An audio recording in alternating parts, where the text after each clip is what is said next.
Blog Talk Radio.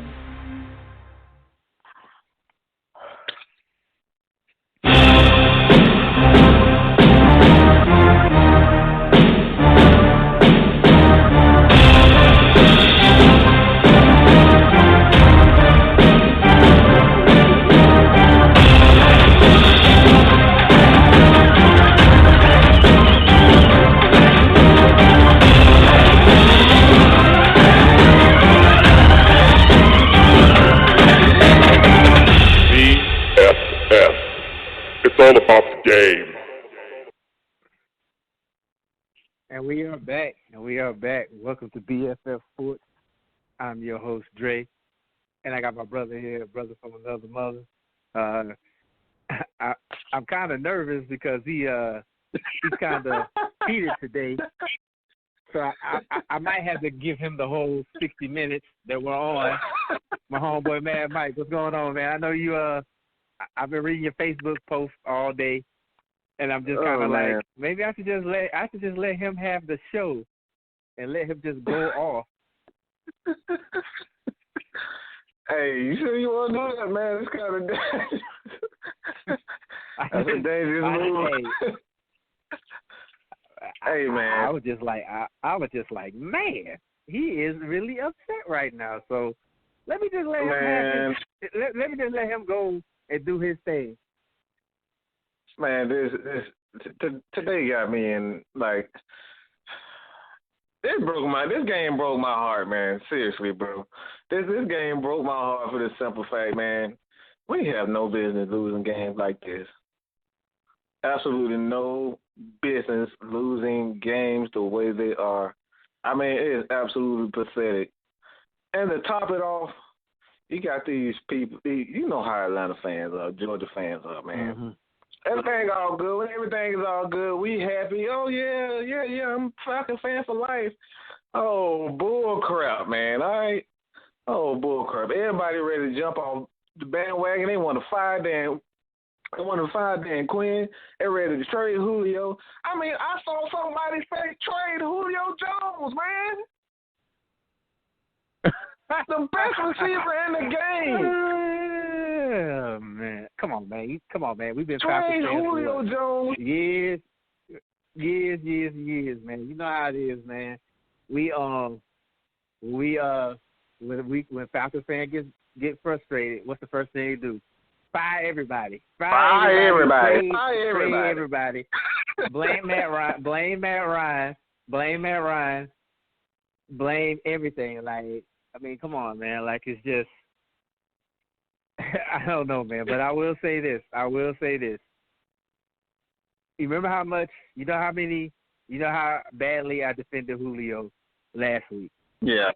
Nah, bro. No. I caught the clip of him in the wide open touchdown pass that he just dropped it. And I was just like, bruh, really, dog? Really? That right there, that killed my spirit, bro. I'm not even gonna lie. So like I said, it was like the Super Bowl over and over again. Of all the people who could have made a mistake, we got our best player dropping passes like that. I mean, it was demoralizing, man. It's like somebody just stabbed me in the back, stabbed me in the heart, punched me in the face, spit on me, just did everything. I was like, man, Julio Jones dropped a wide open. No one even near him. He ran one of the greatest routes I've ever seen for someone who was so-called injured. I mean, he ran a double move. It was sick, wide open, and he dropped the ball. Mm-hmm. Dropped it. I said, man, this is the type of year that we have. Like, man, just get 2017 over the hell. Like, Jesus, just get this over with, man. We are really going through it right now. Thank God for the Dogs, because the Braves are crap. The Hawks are crap. The Falcons are playing like crap. Thank God we got the Bulldogs. Hold up, before you said, I know you said something about the Hawks, but guess what? They did beat LeBron and the Cavs today, so at least they won Absolutely. today. Yes, sir. Yes, sir. At least they won today. Like, but back to the Falcons, man. Back to the Falcons. I do want to discuss this because I know a lot of people are saying, Sarkisian is not running the offense like Shanahan was. No. But I will. I'm just gonna bring up this little tidbit that I was reading today. I don't want to get his name wrong. I want to say Matt. Let me pull it up real quick. Let me see it. Matt LaFleur. Okay. Yeah. He is the offensive coordinator of the Rams. They put up 51 points today. Okay, they put up 51 points. Matt LaFleur, he trained under Kyle Shanahan. Like I said, he trained under Kyle Shanahan when the Falcons, took off last year. And for what I was reading, the Falcons front office didn't want to deviate from the plan. That's why, because a lot of offensive coordinators they was interviewing, their main concern was don't deviate with what Shanahan was running. Just kind of tweak it how you want it a little bit, but don't deviate from the whole playbook. I'm like, all right, well, cool. But you had a guy that was already there, and Matt LaFleur, who basically, was learning under Shanahan, had hands-on with Ryan, who was basically, his quarterback coach. Now he's in L.A., and he's making Jared Goff look like an MVP right now. Like, I saw the stats from the game against the Rams, and Goff had 4 touchdowns. So my question is this. I know the Falcons said they didn't want to deviate from the game plan with the next offensive coordinator with Shanahan left, but you had a guy in your fold. You had a guy in your fold that it wasn't Shanahan. He wasn't Shanahan at all, but he knew the playbook. So why didn't the Falcons just say, hey, let's just promote this guy and see what he does? I mean, I know Sarkisian is a big name because he came from Alabama. Right. But from what I was seeing the highlights and I was reading people's timelines. It just seems like Sarkisian and the Falcons offense is not clicking right now. So shouldn't they just, try to get LaFleur to stay? Because, I mean, he knew the offense. So what do you think? It's kind of interesting that you say that. I read the story also, and from my understanding, he is not calling the plays. He's not the one that's calling the plays. So that's something that I still, from what I understand, a fan, her name is Ava Iramano. Her brother David is a fan of the Rams, and he was telling me that the head coach, I'm losing his name right now, but the head coach, he's actually calling the plays. Matt LaFleur is not calling plays in LA. So that's something that I thought about last week also when I read the article. But as far as what you're saying, I really think they dropped the ball on that. I think they should have. I think what Dan Quinn was thinking, he wasn't so much concerned about this year because he felt like Matt Ryan, knew enough of the playbook, and you have with the guy now, Raheem Morris. Raheem Morris, he actually knows the playbook as well, and he's kind of on the helping Sarkisian there, and he had people in place who know the offense, but at the same time, Matt LaFleur, he's been there with Kyle Shanahan the entire time. So I believe, I think that was just a bad idea. They should have at least had one more person, especially a guy that was next to Matt Ryan.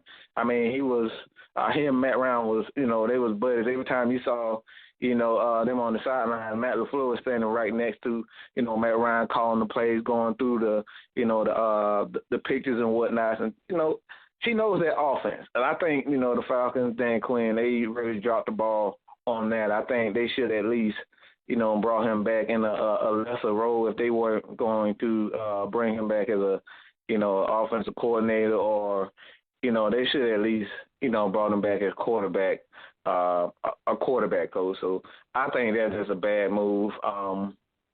I think Dan Quinn, he had a little bit too much confidence in Raheem Morris, because Raheem Morris, he's actually the assistant head coach. He oversees the offense, defense, and he pretty much is there to look over the wide receivers and whatnot. So they just dropped the ball on that, man.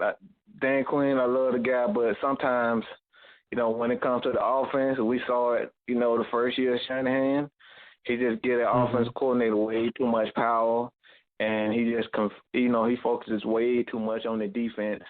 And right now, this is something that he has to correct, man. Even though I like what Sarkisian is doing, he called a much better game today. But for whatever reason, the Falcons are just not executing, and that's what it comes down to. Yeah, that's what I was looking at. Like I said, I watched the highlights of the game, and I was watching my timeline on Facebook, and it just seems like the Falcons just seem out of place. And like I said, I was doing research. Like I said, when I'm not watching the game, but I'm like looking at stuff, and I'm researching. I'm looking online, and I'm just looking. And when Matt LaFleur's name came up. And I'm looking at the Rams. I'm looking over here what the Rams are doing. They're 6-2 right now. Like nobody expected the Rams to be. Nobody expected the Rams to be this good. Like I know they got Todd Gurley, damn good dog. They got a good defense. Aaron Donald is a monster. He's a monster among men. And consider the fact that what they're doing right now, because compared to because you saw what happened last year when we played them. They didn't know how to run offense when we played them. And consider how they are now. Consider how they are now to where they are, back then. It just raised a little concern for me because, like I said, you had a guy that followed Matt Ryan, like him. Like I said, we talked about it. Whenever Matt Ryan, when Matt Ryan was sitting down dissecting plays, he was right there along with Shanahan. And then when Shanahan leaves, I'm like, we had this guy in the fold, and for what Dimitrov said, I don't want to say he's real. I don't want to say what I want to call him on air, but when you have a guy that basically knows the same, that knows the same offense that Shanahan knew, and then you let him go, and then you bring in a guy who doesn't know nothing about the offense, and the only thing you tell him to do is just tweak a couple of things, but run the same offense. I'm like, you should have kept the guy that. Shanahan. You should have kept the guy that learned from him. You should have kept the guy that learned from him. Right. Because, like I said, the Rams were dead in the water last year in offense, and now you see them putting up 51 points, and they putting up points, and I'm like, and yeah, granted, I know he's not calling plays, he's not calling the plays, but I'm pretty sure he's having some input on what to run against a defense. I'm sure of that. Absolutely. I'm sure of that. Absolutely. So I mean, go ahead. No, that's something that's really, I think, one thing about the NFL, you already know it's a buddy system, man. And I think they already had a plan. They was gonna bring their boy in, and he's just gonna fit in where where we left off. The defense is gonna try to carry the team until the offense get, until Sarkisian get acclimated to the guys around him. He is getting acclimated. He's calling a lot better game than he has, in the first couple of games. This game, it was a lot better, but I got to give that Carolina defense, they have a lot of old guys on that team. Charles Johnson, Thomas Davis. I don't know how the hell these guys still playing. These guys still balling. Luke Kuechly, they just playing ball. And the way that, he was mixing plays, he was throwing the ball deep. He missed. We got a couple of deep balls to Julio. The offense is opening up, but it just comes down to penalties, and they're just not executing. When you have Julio Jones, that play was just so disgusting, man. You have Julio Jones dropping easy pass. It just let all the air out of me, man. I said, what in the world is going on? How is Julio drop a wide open pass? Wide open. Well, the last time he did that was 5 years ago. He never dropped a wide open touchdown pass. The last thing he ever did that was 5 years ago. And that's crazy. I know that beat him up so much because, like I said, we watched. Like I said, we watched the Falcons, And when Julio, whenever a pass gets thrown to Julio in that situation, he makes that pass 9 times out of 10. He catches that ball. Right. Every now and then he gets that one. When he gets that one, it's like, man, when he dropped that, I was like, wow. And that was the difference in the game because, and like I said before, that pretty much sums up the season right there because when you have the best receiver in the game, drop a pass like that, that lets you know that the season's not going as planned according to you and everybody else I talk to. And it's funny because my pops, my dad, called me. He called me after he told about the Saints being. He called me after the Saints being 6-2. He gave me a hard time about Julio Jones dropping that pass. So I'm just like, God, I can't really say anything. It was one of those things where it just, like you said, it's just one of those things that happen, And like I said, we talked about it last week when I said they wasn't going to Julio much, this season. Yeah. And the one time they go to him, he drops it. So I can't even explain. I can't even explain that. It's crazy. So that was crazy, man. That's the way the season's going, man. Hopefully, they're 4-4. Like I said earlier on status earlier. Kansas City, they started out 4-0. Everybody, they said they was the number one team in the league, and look, they right now they 4-4. I mean, this is the NFL for you. It's a marathon. It's not a sprint. It's not a 100-yard dash. You gotta wait to see it now. It's far from over. Falcons easily, win, 7, 8 in a row. This is not impossible. The way the defense is playing pretty good. They holding up, but you gotta have offense to, the offense have to, help the defense out when they get turnovers and stops.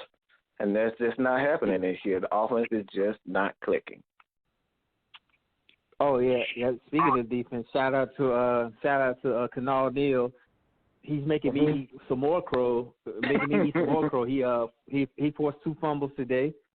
I'm sure the Falcons. I didn't expect it to be. I figured the Falcons would capitalize on the turnovers, but that man's proving me wrong every time he steps on the field. Because like I said, I when we drafted him, I was one of the ones that was like, we should have got a pass rusher. Why are we getting this guy? He was okay at Florida, but he wasn't a stud. Like a Cam Chancellor, when he came out. But the man's proving me wrong. So I'm like, he's doing all, defense doing. Yeah, Dan Quinn said he wants that Cam Chancellor type, safety, and Canal Neal is, doing his thing. So I can't even on that. The defense is doing what they need to do. So the offense got to get it together. So I don't know who they need to look at. They probably need to look at Sarkisian. They need to probably look at, Dan Quinn. They look at somebody. We need to get this together because the offense. Right, exactly. Like the offense, they're not clicking like they're supposed to. So they're not scoring. They're just not scoring, man. They're not scoring. They putting up a ton of yards. That is not the issue. They're playing ball, but for whatever reason, when it comes down to third down and those money situations, third down, fourth quarter goal line situations, they're just not executing, and that has nothing whatsoever to do with coaching. That is all on the players. Julio Jones, Matt Ryan, Devontae Freeman, all the offensive line. Them guys need to step up. So we can sit up here and try to blame Dan Quinn or Sarkisian for not calling this play and that play, but if you can have the perfect play on, but if everything is not working together, what more can you do? That's not on the coach. That's all the players. Players got to step up. They got to make plays, plain and simple, man. They do, man. Because like I said last year, when Matt Ryan and Julio Jones get on the, they get on the same page, it's dangerous. But it just seems like they're not on the same page. Mm-hmm. It's just, Matt Ryan.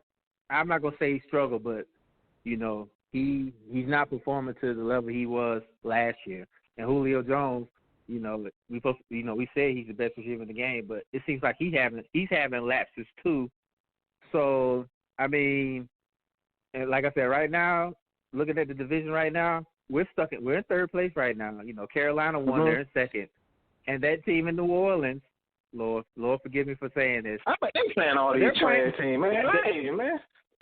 Hold on. But you know what? But you know what? They're winning the games they're supposed to win. Like that's what the Falcons need to do right now. Absolutely. Absolutely. Like we lost to the Dolphins. Okay, we lost to the Dolphins with Jay Cutler. I mean, I get it. I get it. Yes, absolutely. I get it. Yeah, exactly. So the Saints are doing what they're supposed to do, and they're winning the games they're supposed to win.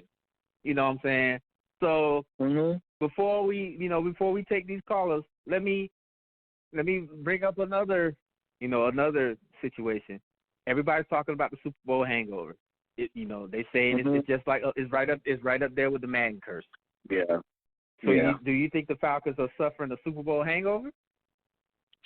Absolutely. I mean, I was kind of skeptical early, but the way things are, I mean, it's so many things that's unexplainable. I mean, they're putting up so many yards. You just look at Julio's stats. You look at Devontae Freeman. You look at Matt Ryan's yards. The bad. Even the interceptions. Matt Ryan is, over half of his interceptions are, off tip balls and bad routes by the receivers. I mean, you have offensive linemen with dumb penalties at the wrong time. It's just right now, the guys just don't seem to be there mentally. And, and the reason why I really say this because last week when they went up to New England and they just laid an absolute egg, they looked like they didn't care if they won or not. They didn't have any heart. The defense played like crap. They looked like they were just demoralized. The offense just was despicable. I mean, offense coordinator calling jet sweeps on the goal line. I mean, I don't know what was going on. Other than that, man, it's a reason why there's only been one team that had, back-to-back, Super Bowl run, and that was the Buffalo Bills. So, it's more, as much as I hate to say this, the Falcons are definitely, still thinking about that loss in the Super Bowl. There's no way, other way to explain that. I mean, tough, I really man. just. It's tough. It really is tough, man. I can't. It really is. They really haven't had They haven't had any time to sit back and think about it. I mean, to really just get that off your chest. You have to bounce right back. They have off season maybe 2-3 months for the players. They right back at it. So they really need time to get that off and hopefully. They can get back on the run and get this off of their chest, man. Because that's like you said, this is definitely. I think they definitely still suffering from a Super Bowl loss. I mean that's the Super Bowl loss. You at least you really an inch away from winning and losing, and that right there, the way they lost 28-3 after a 28-3 lead, and I hate hearing that. I mean that really crushes you, man. It does, very much so, man. Like I said, it's rough, man. It's rough. So, but I see you got a couple calls, man. Let me get a couple in here, man. Let me see. Hello, you on the air? Hello? Hello, you there? What's up, fellas? It's Martin. Hey, man, Martin, what's going on, man? Hello? Hey, what's going on, man? What's going on? Are we here? Man, I was about to say. I thought we was gonna have another issue again from last week. I thought we were gonna have another issue. I'm glad I caught y'all, man. I'm glad you do too. But I was talking to you too, man.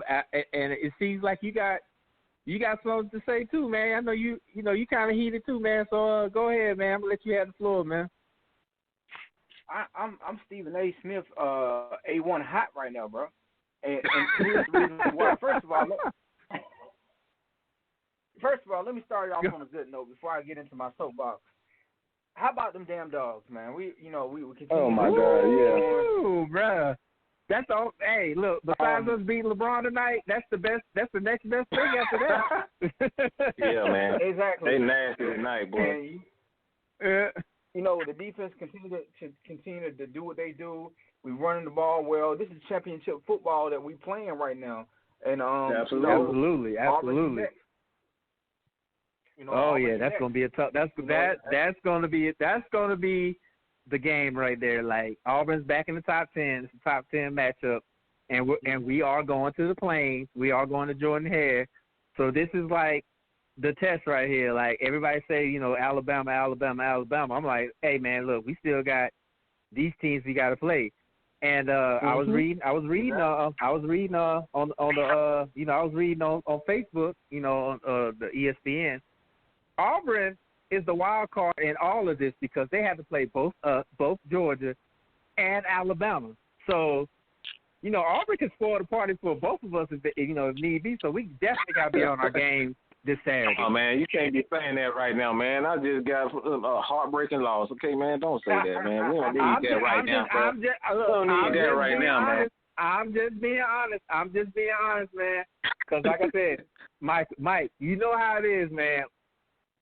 I know, man. like I said, we saw what Rick did for 15 years. He would bring us up, and then what he do? He lets us down.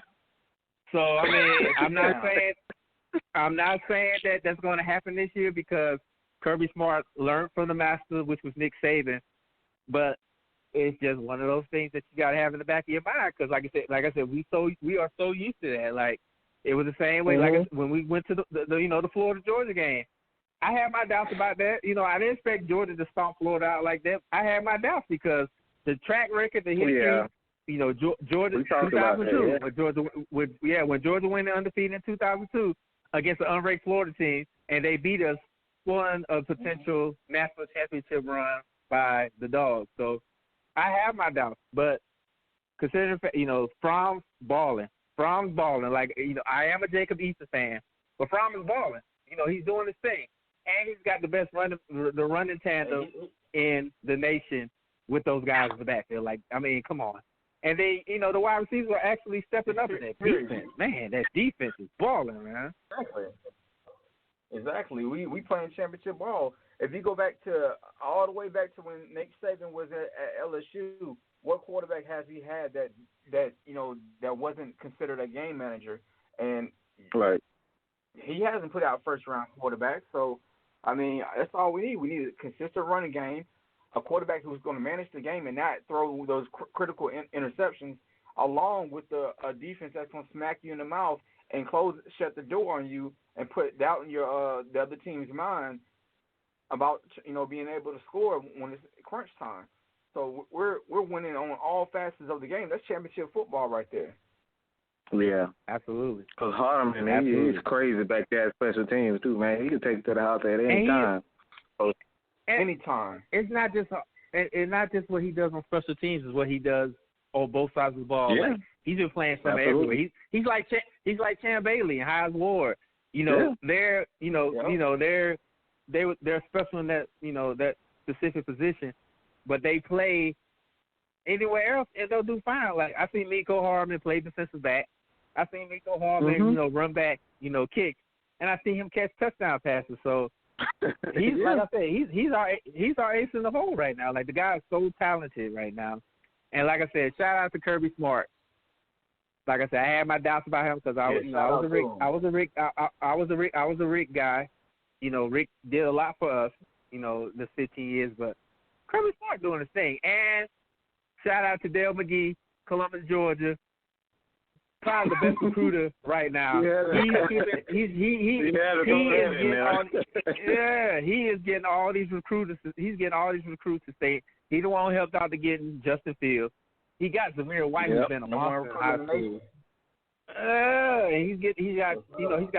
He's got the number 1 and number 2 receiver from 2019 coming in. So the future's looking bright for Georgia right now.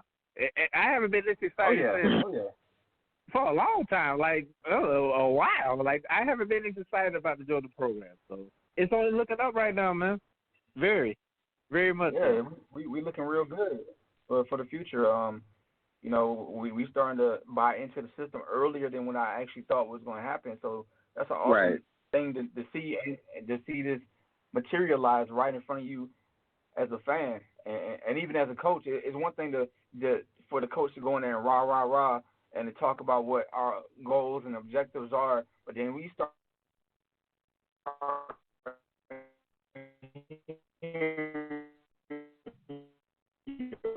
players, leaders in Athens. That's real special right now. Oh, absolutely, man, absolutely. Like I said, I know it's a little controversy right now in Georgia as far as the quarterback position, because there's a lot of people. Like I said, I love Jacob Eason. I think he could be, when he's all said and done, he could be one of these guys that can play ball on Sundays. But Fromm is doing, Fromm reminds me, he reminds me of A.J. McCarron from Alabama. Don't expect him to do a whole lot. Oh yeah, make the plays. Yeah. Just make the plays you need to do, and then if your defense is playing good and your running game is solid, do what you need to do. I mean, I hear a lot of people saying, "Oh, he doesn't pass a whole lot." Well, when you got a running game that's averaging almost 300 yards every game they play, and then you got a defense that that's keeping the other team from scoring, you don't really have to do a whole lot. You can put me back there and play. I don't have to, you know what I'm saying? You don't have to do a whole lot back there, man. Right. Like, seriously, right. You can put me back there. Like, you want me to hand the ball off to the running back? I can do that. Yeah. Hey, Chubb, up the middle, man, up the middle. Right. Right. So, I mean, but moving on. I know, Martin, I got you here, and, Mike, we was talking about this earlier. Did the NFL turn to WWE today? Oh my goodness, man! Did it turn to the MMA? I mean, I know the UFC fights was last night, but there was a couple fights in the NFL today. Like, let's see, AJ Green, putting a chokehold on Jalen Ramsey, and then the Saints and the Bucs,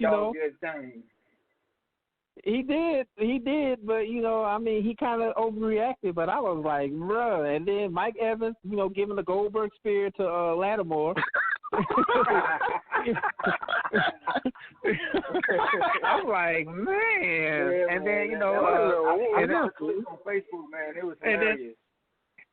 Right, like let's okay. And then Carlos Hyde and Frosty Rucker and the Cardinals and the Saints, not the Cardinals, not the Saints, the 49ers game. They got the boxing like Rocky and Clubber Lang. So I mean, let's start with AJ Green and Jalen Ramsey, because like I told Mike, I never seen AJ Green get like this, man.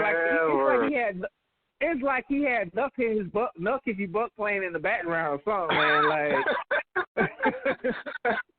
Like, I get it.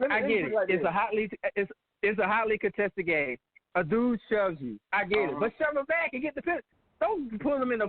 He had Jalen Ramsey like the dude from Baby Boy when Ving Rhames choked Tyrese like that, like man, like for real. And he started. It was like Cortland Finnegan and Andre Johnson. It was like come on, man, like. And AJ Green is so level-headed. Like, I've never seen him get bucked. I've never seen it. I guarantee you, Jalen Ramsey was talking all that smack during the game time, and then AJ Green just snapped when he put hands on him. So, I mean, think about it. We all grown men. I get it. Smack to you. But dog. It's just like, it's just like Richard Sherman. He's just like Sherman. Sherman talked a lot, but you gotta go out like he was talking smack. He was talking smack to Roddy White, that year, and then what Roddy do? He go burn for a touchdown. He can talk on the field. Yeah, exactly. He can talk on the field. Don't. And then, like I said, it's a bad look for AJ. Like I said, AJ Green's like one of those top 5 guys, and you go and do something like that, man. Like the ramifications could be serious. Like. They talk about filing assault charges against this guy. The way he beat the brakes off that dude, man. It's like he was like he hit that switch like he really hit that switch like a Brock Lesnar, at WrestleMania or something. Like this dude was absolutely crazy. He gave him that was a textbook UFC hold right there. Like, man, like he was, like I said, he was choking him like Ving Rhames choked Tyrese and Baby Boy. Like, seriously, like, I mean, we gonna leave Tyrese alone. The internet been slaying Tyrese all week. They have. But I mean, but like I said, seriously, like, I mean, I never seen AJ Green blow up like this. And this could be for the Bengals offense because AJ Green is like their guy. That's their guy. So I mean, if he gets suspended for multiple games, then what happens to the Bengals? I know they sucked before, but I mean, how's it gonna look now that their best player might be gone? That's going. I mean, we all know this is what the Bengals do. They'll be good, you know, probably maybe half the season, if that, and then you know they'll fizzle out toward the end, and then Marvin Lewis is still going to have a job by the end of the year. I mean, this is who they are. I mean, nothing surprises me when it comes to their franchise. This is true. But moving on, we gonna talk about the other fight with the Saints and the Bucs. Okay, like I said, you know, I don't really care too much about the Saints, but this was uncalled for. Jameis Winston, I guess Lattimore made a play or something. Jameis Winston, who's already hurt, should have been gone home somewhere. He goes and pokes Lattimore in the back of his helmet, and then Lattimore turns around and shoves him, which I would have done too if you poke on my helmet. I'm going to do the same thing. And then out of nowhere, Mike Evans gives him a Goldberg spear. Like, I mean, and then he mounts him and gives him the ground and pound like Brock. Like, this is an MMA fan. Like, this dude is fighting MMA. Like, seriously, like, come on. Like, hey, that was that. Hey, Mike Evans gave him that Bobby Boucher / Terrell. That's my point. He was like, he was like, that was high quality H2O. I mean, but these dudes, they done lost their damn mind. I'm just telling you, like, I understand that you're losing the game, you get beat at home. You know what I'm saying? and you don't have to well, you're not getting beat at home because it was on the road against New Orleans. But you know, I mean, come on, you don't do nothing like that. That was the cheap side, man. Like, at least let the dude look at me before you spear him. Like, I think Mike Evans and AJ Green should go on WWE and be a tag team at WrestleMania and take on Dean Ambrose and Seth Rollins for the tag team titles.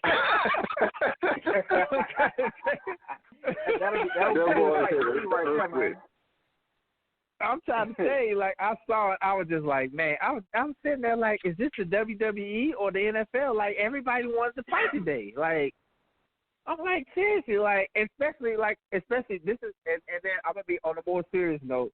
This is not the right time to do that because, you know, the whole Colin Kaepernick situation. You know, he's trying to, trying to prove that the NFL is against him. And you see stuff like this could be a bad look to the people that are saying, like, oh, they're kneeling, but look at what they're doing now. They're fighting. They're thugs. They're fighting. So, I mean, it's like, it's a catch-22, man. That is a great segue because that's what I really was upset about, this whole Colin Kaepernick thing, Dre and Mike. Because, simple fact, man, Bob McNair comes out and says what he says about the inmates running the asylum, just to paraphrase. Now, and then Colin Kaepernick has put out this lawsuit saying the league has colluded against him so he cannot find work in the NFL. So now that, unfortunately, Deshaun Watson gets hurt, now all of a sudden you want to, now that the courts have said Jerry Jones and several other owners, to include Bob McNair, oh, you will turn over your emails, your phone records, and this, that, and the third.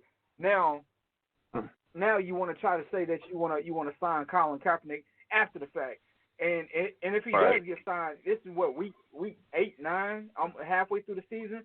He's gonna miss 2-3 weeks, and then they're gonna throw him into the fire, and he's not gonna perform well. And then the people who say he sucks gonna be like, well, I told you he couldn't play in the NFL. He couldn't beat out what's my man in San Francisco? Blaine Gabbert. Blaine Gabbert. Yeah. and they're going to say, well, I told you he couldn't play. He didn't have he just doesn't have it. He's too old. And that just makes me sick to my stomach that they're going to make this man the scapegoat because he knelt down because people like me and you and even what's his name? I can't even think right now because it got me so irritated. Marcellus Bennett. In Seattle. Bennett, yeah. Michael Bennett. Yeah, Michael Bennett. Yeah, Michael Bennett. Yeah, Michael Bennett. It makes me sick to my stomach that they're going to make this man the scapegoat when all he did was stand up for people who look like me and you and say, hey, we got to change something here. Maybe I can use my platform, which is good, to try to bring awareness to this. Now they've tried to flip it to the other way while also saying, oh, he just can't play anymore. And then he's going to get maybe 4 or 5 games to show that he can play. And it just makes me sick to my stomach. And not only that, he'll never get an opportunity in the NFL again after if in fact he does sign, let's just say with the Texans here in the next week or so or 2 weeks or so. Mm-hmm. That's the thing too, man. That's the thing too, man. That's the thing that really has me frustrated. It just seems like, when everything, everything is gonna go, when a team like a Houston, they lost J.J. Watt, they lost Deshaun Watson, and they're gonna come in and try to sign, a Kaepernick. And, one thing that I do think that is to his benefit, he's not a pocket passer. So he can, be able to use his leg a little bit, a bit more but as a quarterback, you bring him in as, bring him as in a system he's not familiar with. I mean, he doesn't have any chemistry with the receivers, the running back, the offensive line, the head coach, the offensive coordinator. I mean, it's just a recipe for a disaster, to be honest. And the only thing that I say, if he's smart, he's working out, at a high school or just, playing catch with somebody to make sure that he has, he got to come with it. He can't come with no bull. He can't come, with no BS, man. He got to ball out, man, because they want him to fail, and they're gonna put him in a situation where he's going to fail. And I really feel like they're gonna, Houston is gonna sign him, because Bob McNair, he's trying to prove to his, his fans, he's trying to prove to his players that he is not, a racist, he's not, a bigot, and he may just sign Kaepernick just to prove to, us and, people around the NFL that say, this guy trash, man. He's not a real quarterback. You see, y'all was wrong in the first place. Exactly, and I have no, if he underperforms, hey, he goes into the RG3 category and all the category with the trash dual threat quarterbacks that's come and gone in the league. But give this man a fair shake because these guys, they didn't win all starting back in March. They went all OTAs, all summer training camp, preseason.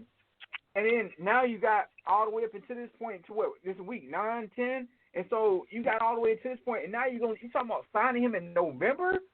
We about to be start talking about playoffs next month. Right. You know what I mean? And it just makes me sick. Like, I have not watched a lick of NFL football. I just hear what's being said on Facebook and on ESPN .com and all the other various sports sites. But it seems that they're going to try to make this man fail, especially now that he sued them for and said, hey, y'all are colluding against me. And now that Bob McNair is probably going to reach out to him and say, hey, I want to sign you. First thing that's going to go is going to be he's going to say, hey, you're going to drop that lawsuit. The next thing, you will not kneel, and then what he stood for and knelt down on his knee for, it's going to go by the wayside. And guess what? People like me, you, and Michael Bennett are still going to be getting the same treatment that we've been getting since the beginning of time. Yeah, and don't forget the ones that they lost their lives in the struggle. So I mean, shout out to Philando Castile, Trayvon Martin, and all those guys. Exactly. Yeah, Trayvon Martin. I was there for when the verdict was read in Sanford. I remember. I saw your I saw your photo when you after the verdict. I saw your photo, man. Wow. I felt your pain on that, man. I was like, yeah. Oh yeah. I saw Mark's photo, and he the look on his face. I was just like, my heart went out to him, man, because we all of us could have been in that situation. Yeah. Exactly, man.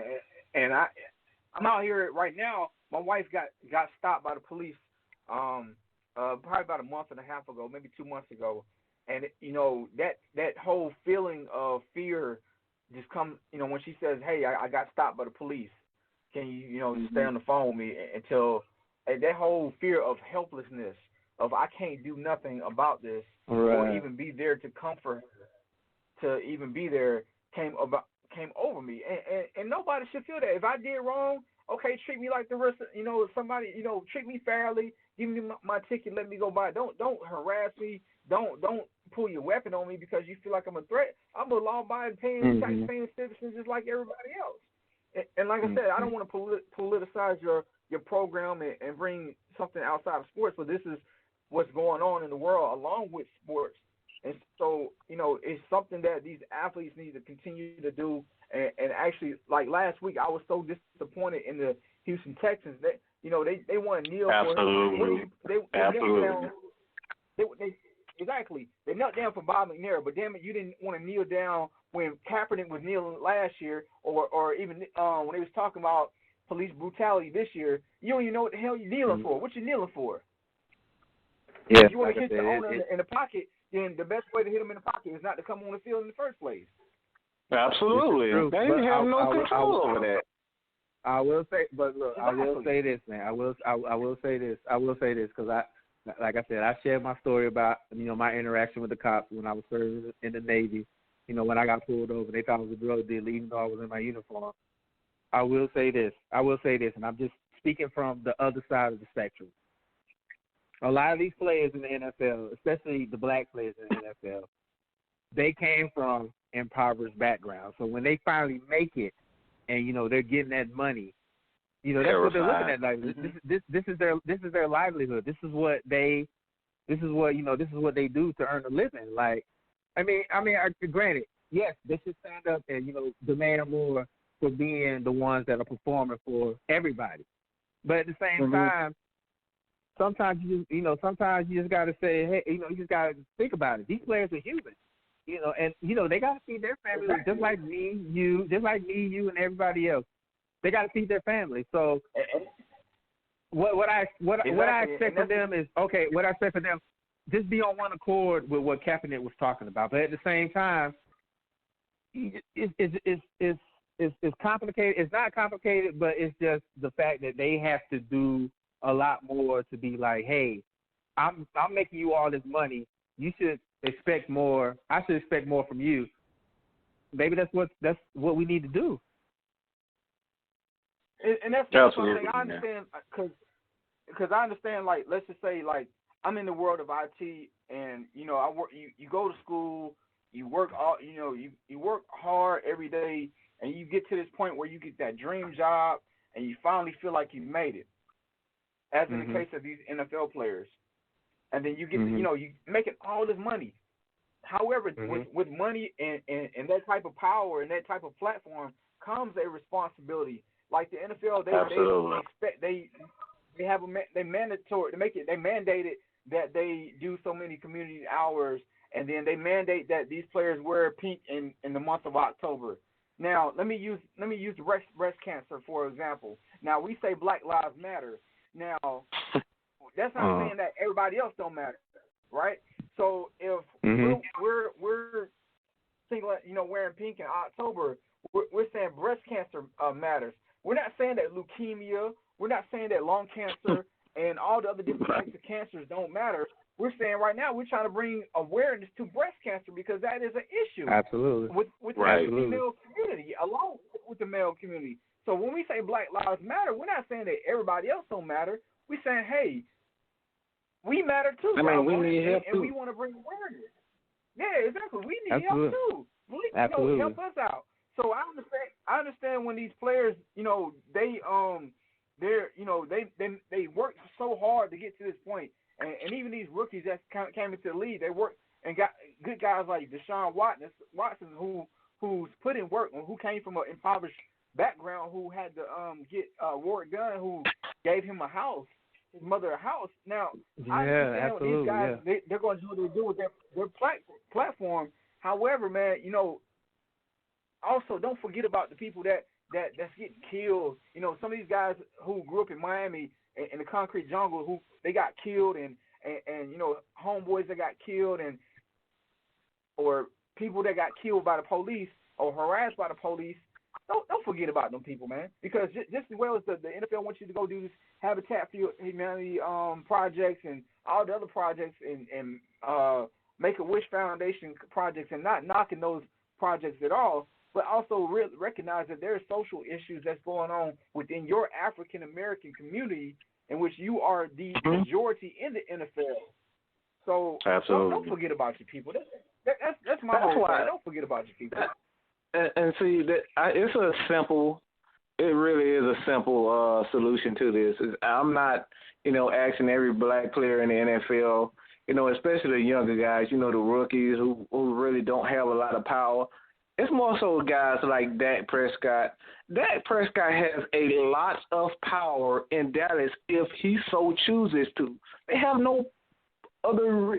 They have no other option to go outside of Dak Prescott. If Dak decides I'm not gonna, I'm gonna do this, I'm gonna stand up for this.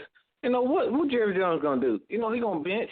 Is he gonna bench Dak Prescott? He's gonna bench Ezekiel Elliott? No, he's not gonna do those guys. So that's why I'm so frustrated with these guys in NFL who have so much power and they just fail to do so because they are afraid of, just missing out. I guess they missing out on deal, but like I said, it really is. It's a simple solution.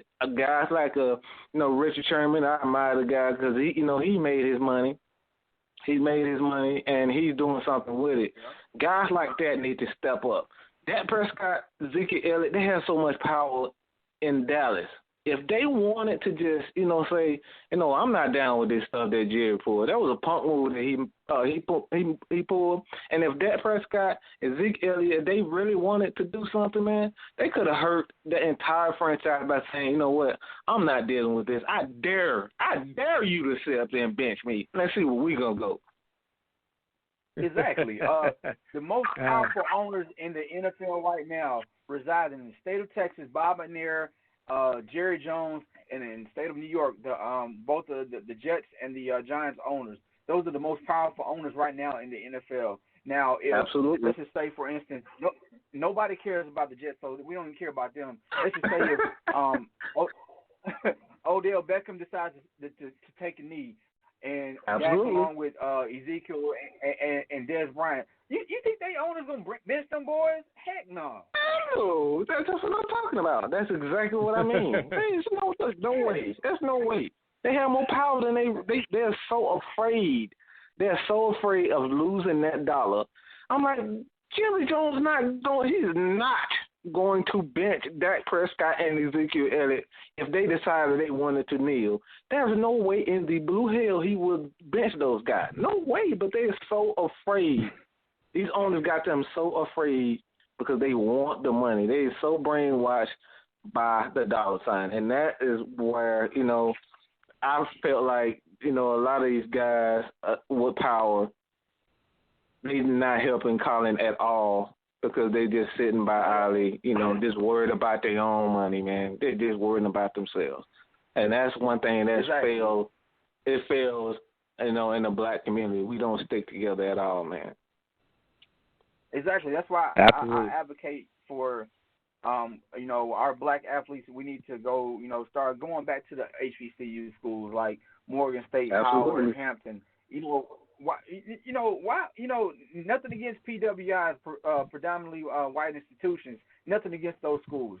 We love those schools, but we have our own schools: Morgan State, Morehouse, Howard, Hampton, Savannah State, Clark Atlanta. All these wonderful schools with so much rich tradition and history that we don't even consider those schools anymore. Right. We go straight to the Alabama, the University of Georgia, those type of schools. We don't even try to build up our own stuff and say, hey, the MEAC conference is one of the toughest in the nation because we have so many great players coming out this conference, or the SWAC conference with Grambling.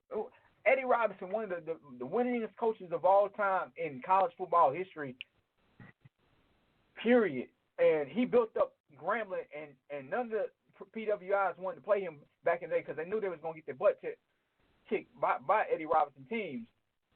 And when's the last time you heard anything about Grambling except for in December when they're playing Southern? Good point, man. Good point, man. So it's crazy, man. I think next week I should just take the day off and let you and Mike just do the show next week. I sat back. I done put the phone down. I done went to use the bathroom. I got me something to drink. I'm like, all right. But like I said, both of you guys was spitting knowledge, and I guess I had other callers on the line. But when it's dialogue like this, sometimes you just have to just sit back and listen because this is what's needed to advance ourselves and our race as far as getting to where we need to be. So when something like this happens, man, I just sit back and and I hopefully our listeners who are listening listen to what's going on and maybe this can apply to what they're doing. But yeah, I just sat back, man. Maybe I should let y'all do the show next week and I just take a break. Man, I had that on my heart all week long, man. I said, man, I'm gonna go off. I'm gonna go off. I saw. I was looking forward to how it's all, man. Like I said, whenever you call in, man, I make sure I gave you the floor. And as soon as you started going, and then Mike got into it, I just sat back, man, and I was just like listening to you guys because, like I said, this was needed. Like it's one of those things to we don't really talk about, and before we get off the air, I want to send my prayers and my condolences to the people in Texas. Absolutely. Absolutely. That shooting that happened. It seems like you can't go anywhere nowadays because you're so fearful of your life because you don't know when your day is coming. And I know those people that went into that church didn't have that thought on their mind as they was, worshiping God, and then something like this happened. So my prayers and condolences to them. So, exactly. Absolutely. So I know. We're short on time. So, any parting words, Martin, man, before you depart, man, before you get off the air? And as always, shout out to all my HBCUs, especially Morgan State, Clark Atlanta, Savannah State, all my Georgia HBCUs. I'm a big advocate for taking care of our own and bringing this back to prominence. So again, shout out to all my HBCUs, especially my school, Morgan State, in Baltimore, Maryland.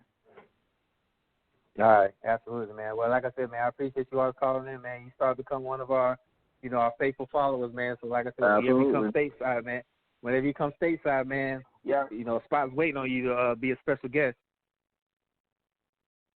Man, I appreciate that love, man. As always. All right, man. You take care, man. Come back home safe, man. Okay, man. Y'all be easy. Yes, sir. Right, you too. Yeah, man. Like I said, when I know we ain't got that much time left, man. But when it gets to one of those segments like that, man, I just sit back and listen, man. So until next week, man. Same time, same right. Well, wait, it's an hour Yes, later because of daylight savings time. So I'll see you next week, man. Yes, sir. Yes, sir. All right.